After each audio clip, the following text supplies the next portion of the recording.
Welcome BSc part second differential equation, जिसमें article चल रहा था साइमल्टेनियस डिफरेंशियल इक्वेशन।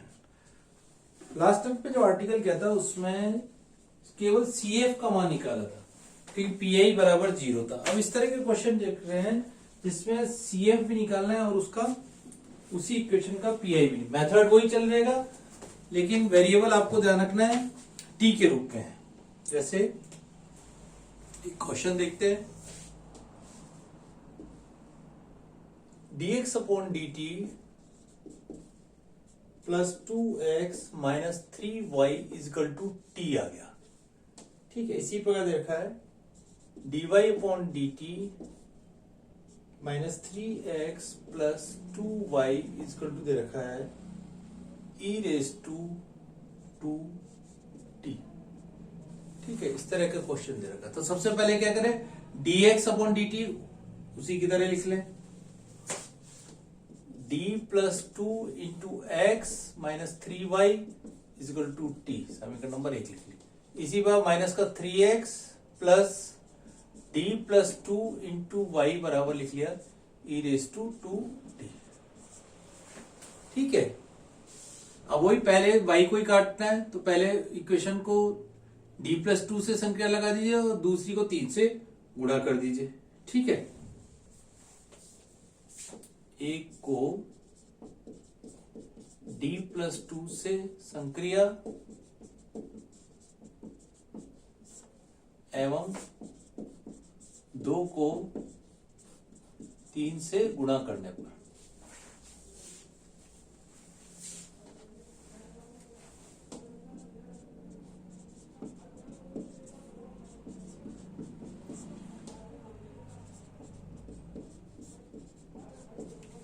ठीक है, फिर जोड़ देंगे उसको। पहले d प्लस 2 का square minus 3 into d plus 2 into y बराबर हो गया d प्लस 2 इंटू टी। ठीक है, इसको आपको डिफरेंशियल करना पड़ेगा।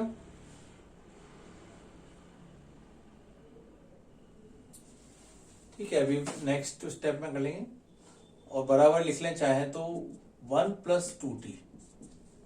ठीक है, ये आ गया d प्लस 2 का square minus 3d plus 2 into y. इसको क्या करा, 2 को 3 से उड़ा कर करा, माइनस का 9x प्लस का 3d प्लस 2 इंटू वाई बराबर 3 e raise to 2t।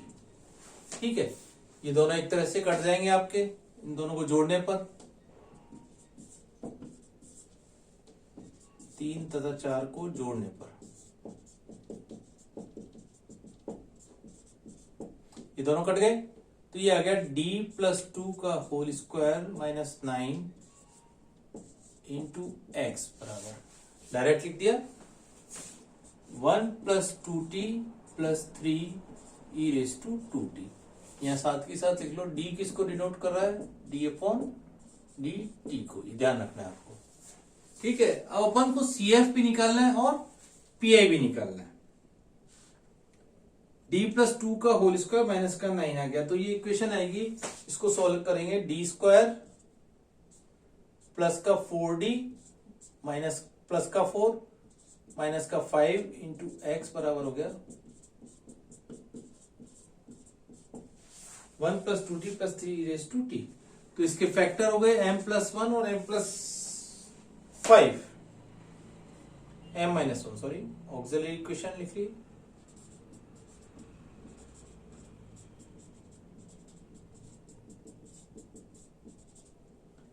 m minus 1 अभी डायरेक्ट लिख देते हैं और m प्लस 5 बराबर हो गया 0। 1 और माइनस 5। ठीक है, सबसे पहले CF का मान निकाल लिया, C1 e raise to t plus C2 e raise to minus का 5 ऑफ t। ये तो क्या आ गया, केवल CF। ठीक है, अब PI के केस में देखिए 1 upon D square plus 4d minus का 5। ठीक है, और यहां दिया हुआ है 1 प्लस 2t प्लस 3e⁻²t। अब देखिए 1 प्लस 2t आपका t के रूप है, तो और ये नीचे d², तो इसको ऊपर ले जाए ताकि आपका डिफरेंशियल इजीली हो जाए। तो -5 पहले कॉमन ले लीजिए, तो क्या 1 minus d² plus 4d upon 5, और 1 प्लस 2t को एक जगह ले लिया, एक साथ ले लिया, plus 3e⁻²t 1 upon,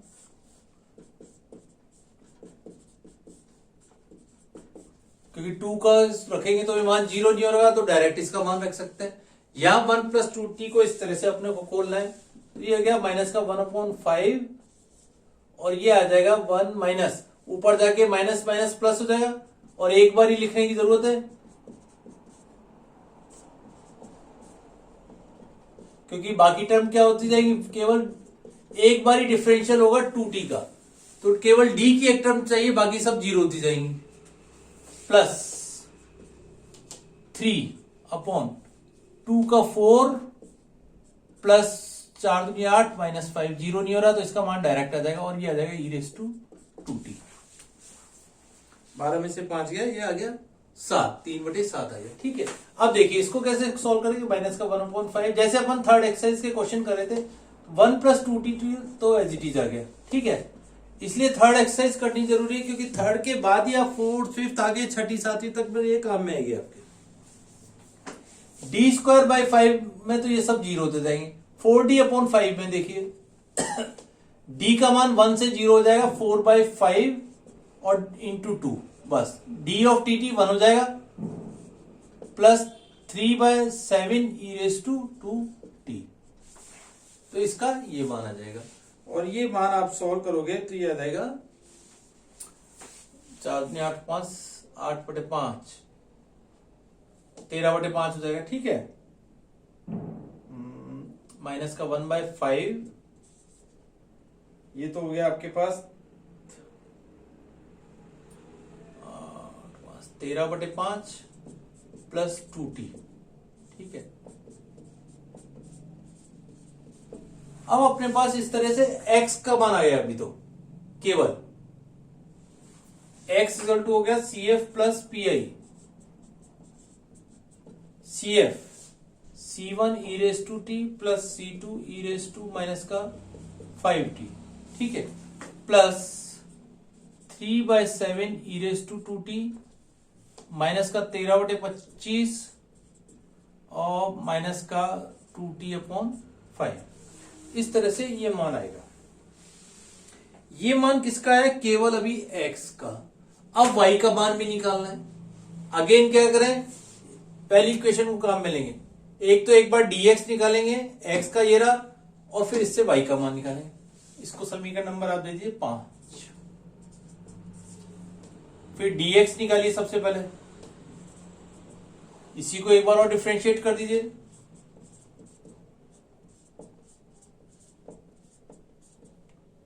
plus differentiate करा 6/7 e⁻²t, इसका डिफरेंशियल 0 हो गया, माइनस का 2/5।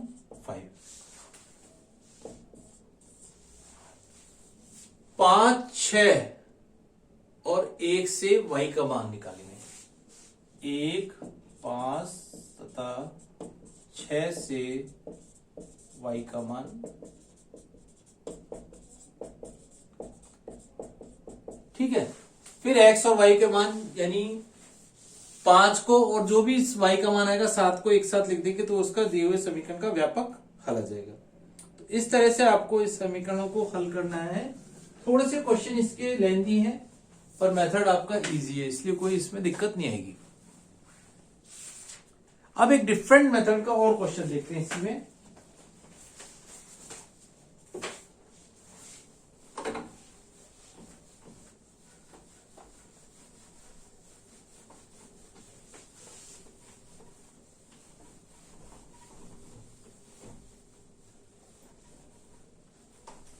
डिफरेंशियल इक्वेशन को आप प्रैक्टिस से क्वेश्चन करेंगे जब ही हल फायदा है।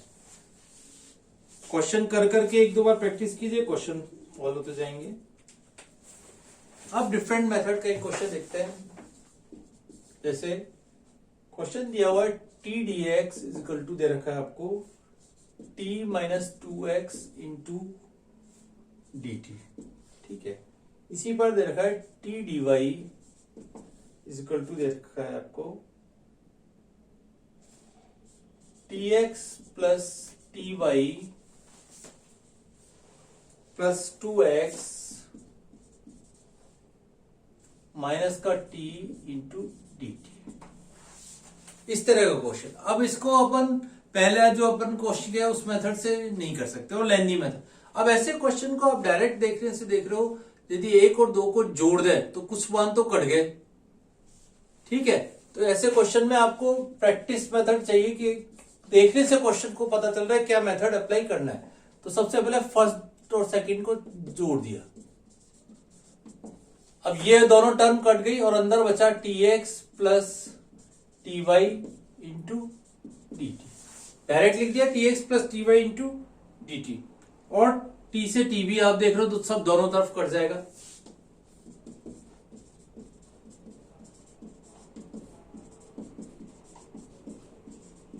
और इसको ऐसे भी लिख सकते हैं,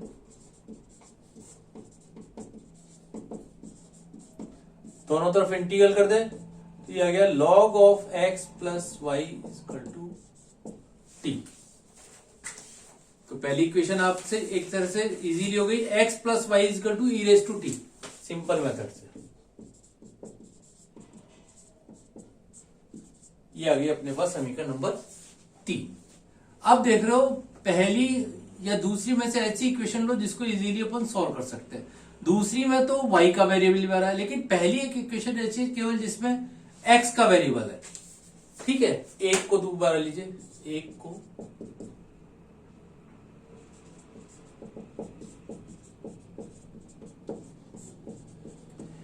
को इस प्रकार लिख सकते हैं dx अपॉन dt बराबर 1 माइनस 2x अपॉन टी, लिख सकते हैं।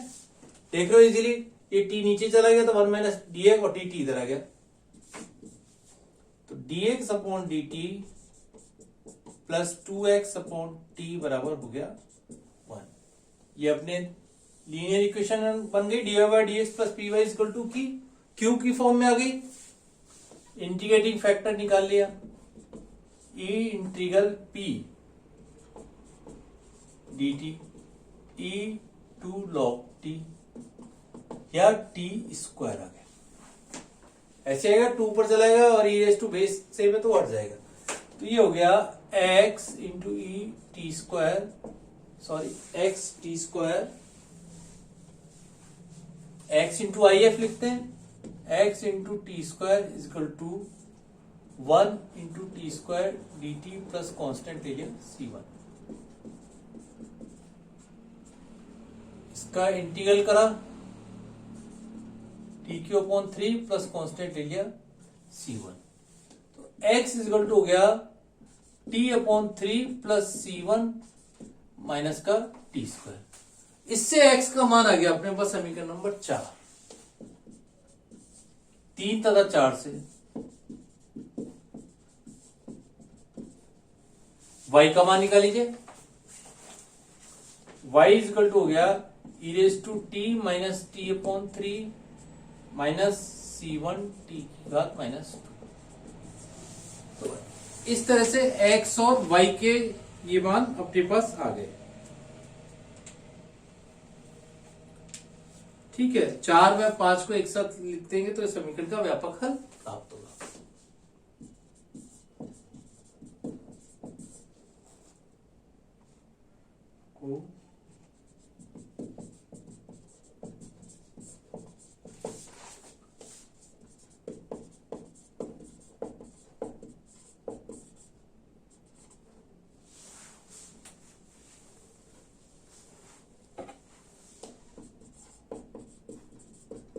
तो ये मेथड रहेगा इस तरह के क्वेश्चन में, जिसको क्वेश्चन को देखने से आपको पता चलेगा कि कौन सा मेथड इसमें अप्लाई करना है। एक और क्वेश्चन देखिए, अब आपको बुक में दिखा रहा है डायरेक्टली, देखिए क्वेश्चन दिया हुआ है, इस तरह से क्वेश्चन दिया हुआ है। क्वेश्चन नंबर 7 देखिए, dx upon dt, dy upon dt, dz upon dt का मान दे रखा है इस तरह से।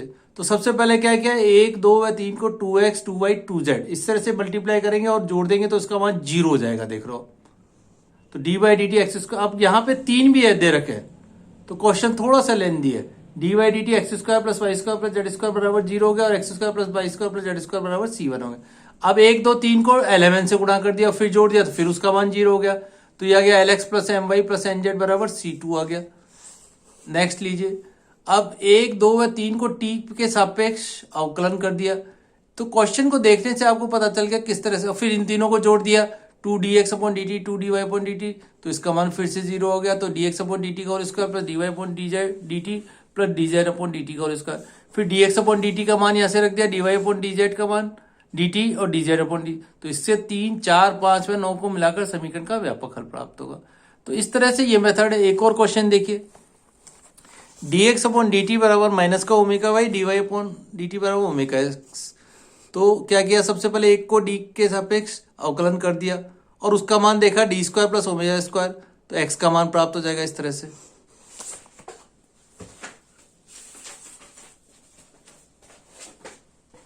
फिर देखिए x का मान क्या तो dx अपॉन dt में रख देंगे तो y का मान आ जाएगा और 4 और 5 को वर्ग करके जोड़ दिया तो इससे सॉल्यूशन हो गया, वृत्त का समीकरण आ गया। तो इस तरह से क्वेश्चन को देखने से आपको पता चल जाएगा कौन सा मेथड इसमें अपने को अप्लाई करना है। तो दोनों तीनों क्वेश्चन चारों को आप एक बार कीजिए और आपको मेथड सॉल्व क्वेश्चन दिए हुए इनको कीजिए। Thank you.